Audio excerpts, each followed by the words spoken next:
അതെ, ഇന്നും കുറച്ച് കാന്താരി വിശേഷങ്ങളാണ് കേട്ടോ.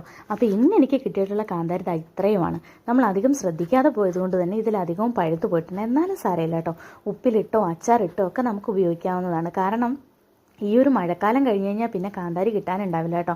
ഇപ്പോൾ ഈ മഴയുള്ളത് കൊണ്ടാണ് ഇത്ര സുലഭമായിട്ട് നമുക്ക് കാന്താരി ഇങ്ങനെ കിട്ടുന്നത്. അതുകൊണ്ട് തന്നെ ഇത് ഏതെങ്കിലുമൊക്കെ രീതിയിൽ നമുക്ക് ഉപയോഗിക്കാം. പിന്നെ ഈ കാന്താരിക്ക് എന്തിനാണ് ഇത്രയും ഇമ്പോർട്ടൻസ് എന്നല്ലേ, ഇതിൽ ധാരാളം ജീവകങ്ങളും കാൽസ്യം, അയൺ, പൊട്ടാസ്യം, ഫോസ്ഫറസ് ഇവയെ കൊണ്ട് സമ്പുഷ്ടമാണ്. പിന്നെ ബാക്ടീരിയ, ഫംഗസ് ഇവയെ പ്രതിരോധിക്കാനും രക്തത്തിലെ പഞ്ചസാരയുടെ അളവ് നിയന്ത്രിക്കാനും കാന്താരിക്ക് ഒരു പ്രത്യേക കഴിവ് തന്നെയുണ്ട്.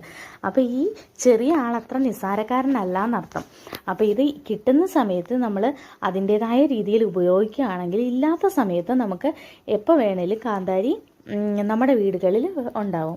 അപ്പം ഞാൻ കഴിഞ്ഞ വീഡിയോയിൽ കാന്താരി ഉപ്പിലിടുന്നതിനെ പറ്റി ഒരു വീഡിയോ ചെയ്തിട്ടുണ്ടായിരുന്നു. അപ്പം നമ്മുടെ ഉപ്പിലിട്ടത് ഇവിടെ റെഡിയാണ്. വെളുത്തുള്ളിയും കാന്താരിയും കൂടി ചേർത്തിട്ടാണ് ഞാൻ ഉപ്പിലിട്ടിരിക്കുന്നത്.